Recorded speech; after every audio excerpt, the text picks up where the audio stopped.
स्वागत है। आज हम एक बहुत ही दिलचस्प विषय पर बात कर रहे हैं, पवित्र ज्यामिति। जी। और इसमें भी खास तौर पर जीवन का फूल या फ्लावर ऑफ लाइफ पर। हमारे पास कुछ स्रोत हैं जो ये कहते हैं कि भाई ये पूरा ब्रह्मांड, मतलब छोटे से छोटे कण से लेकर विशाल आकाश गंगाओं तक सब एक ज्यामितीय कोड पर आधारित है। बिल्कुल। और ये स्रोत सिर्फ इसे कोई पुराना दर्शन नहीं मानते, बल्कि ये कहते हैं कि ये सृष्टि का एक तरह का मूल खाका है, ब्लूप्रिंट। हाँ, ब्लूप्रिंट। आज हम इन्हीं स्रोतों को देखेंगे, समझने की कोशिश करेंगे कि ये पैटर्न क्या है, कहां से आया और ये सारे विचार आपस में जुड़ते कैसे हैं। सही। तो ये ज्यामितीय कहानी शुरू कहां से होती है, मतलब पहला कदम क्या है? स्रोत कहते हैं कि सब कुछ एक बिंदु से शुरू होता है। शून्य में एक बिंदु, चेतना का एक कण मान लीजिए। एक बिंदु, चेतना। हाँ। और ये बिंदु फिर फैलता है, विस्तार करता है और पहला गोला बनाता है। अच्छा, सिर्फ एक गोला शुरुआत में? हाँ। फिर ये चेतना या आत्मा कह ले, उस गोले की सतह तक जाती है, उसके किनारे पर, और वहाँ से एक और बिल्कुल वैसा ही दूसरा गोला बनाती है। ओके, तो दो गोले हो गए। जी। और जहाँ ये दो गोले एक दूसरे को काटते हैं, वो जो बादाम जैसा आकार बनता है बीच में। हाँ हाँ, देखा है मैंने वो डिजाइन। उसे कहते हैं वेसिका पिस्किस। वेसिका पिस्किस। माना जाता है कि इसमें गणित, अनुपात, यहाँ तक कि प्रकाश के निर्माण का रहस्य भी छिपा है। बहुत गहरा अर्थ है इसका। अच्छा, तो ये प्रक्रिया फिर चलती रहती है, मतलब गोले बनते जाते हैं? हाँ बिल्कुल। ये आत्मा या चेतना एक गोले से दूसरे के किनारे पर जाकर नए गोले बनाती जाती है, और जब 6 और गोले बन जाते हैं, मतलब कुल 7 गोले, तब एक खास पैटर्न बनता है जिसे जीवन का बीज या सीड ऑफ लाइफ कहते हैं। जीवन का बीज, इसे उत्पत्ति पैटर्न भी कहा गया है ना? मैंने पढ़ा कि स्रोतों ने इसे बाइबल की उत्पत्ति कथा से भी जोड़ा है। सही कहा। वो जुड़ाव बड़ा दिलचस्प है।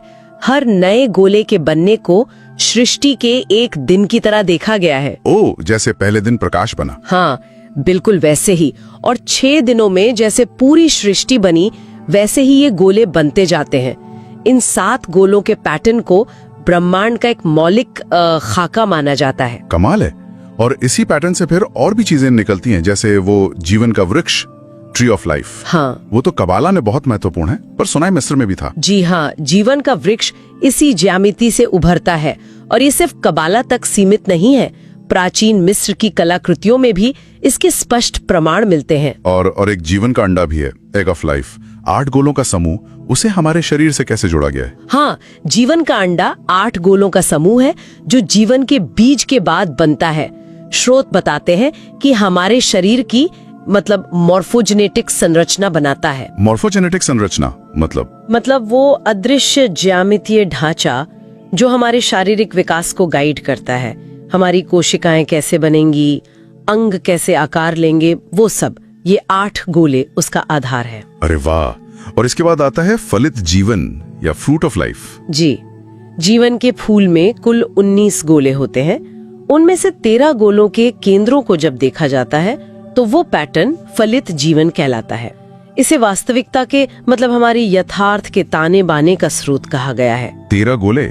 और जब इन 13 गोलों के केंद्रों को सीधी रेखाओं से जोड़ते हैं, जिसे पुरुष ऊर्जा का प्रतीक भी कहा गया है, सही? हाँ, सीधी रेखाओं को पुरुष ऊर्जा और गोलों यानी वृत्तों को स्त्री ऊर्जा से जोड़ा जाता है। तो उन रेखाओं से बनता है मेट्रोन का घन, मेट्रॉन्स क्यूब। ये इतना खास क्यों है?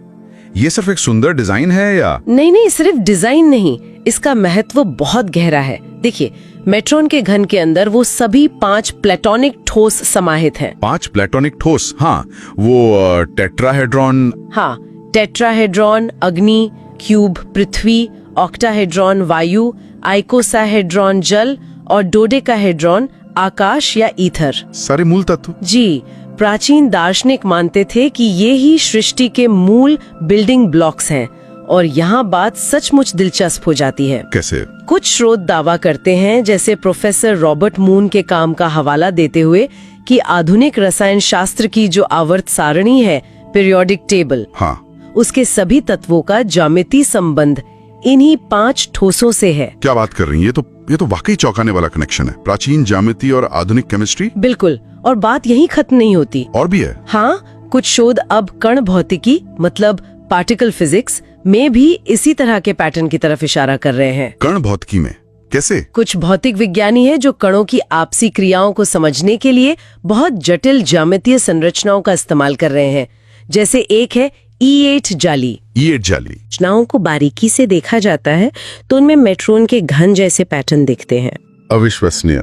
तो ये सब घूम फिर कर वापस जीवन के फूर से जुड़ रहा है। ऐसा लगता तो है, सब कुछ उस मूल ज्यामिति से ही निकल रहा है। स्रोतों में एक और चीज का जिक्र बार बार आता है, सुनहरा अनुपात, गोल्डन रेशियो या फाई। हाँ, फाई, वो अनुपात जिसका मान लगभग 1.618 होता है। ये प्रकृति में हर जगह है, मतलब कमाल की बात है ये। कहाँ का? अरे पौधों की पत्तियों की व्यवस्था देखिए, शंख के घुमाव देखिए, हमारे अपने शरीर के अनुपात, यहाँ तक कि आकाश गंगाओं की जो सिरपी भुजाएं हैं उनमें भी फाई अनुपात पाया जाता है। ये दिखाता है कि ब्रह्मांड कैसे संगठित है और इसका फाइबोनाची अनुक्रम से भी गहरा नाता है। तो अगर हम इन सभी स्रोतों का सार निकालें तो बात यह है कि ये जो जीवन का फूल है ये सिर्फ एक सुंदर प्रतीक या डिजाइन नहीं है। नहीं, बिल्कुल नहीं। ये एक मौलिक ज्यामितीय कोड है जिससे प्लेटोनिक ठोस निकले, मेट्रॉन का घन बना और शायद हमारे ब्रह्मांड की पूरी संरचना सब इसी से उभरा है। सही कहा। प्राचीन ज्ञान हो या आधुनिक विज्ञान, कहीं ना कहीं सब इसी ज्योमेट्री से जुड़ते दिख रहे हैं। और ये सब कहाँ से शुरू हुआ?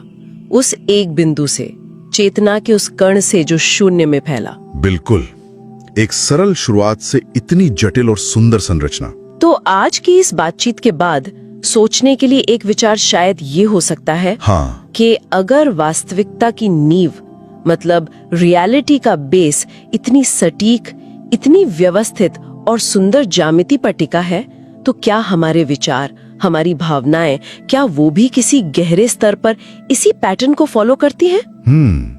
दिलचस्प सवाल है। और क्या इस पैटर्न को समझकर हम अपने होने को, अपने अस्तित्व को शायद और बेहतर ढंग से जान सकते हैं?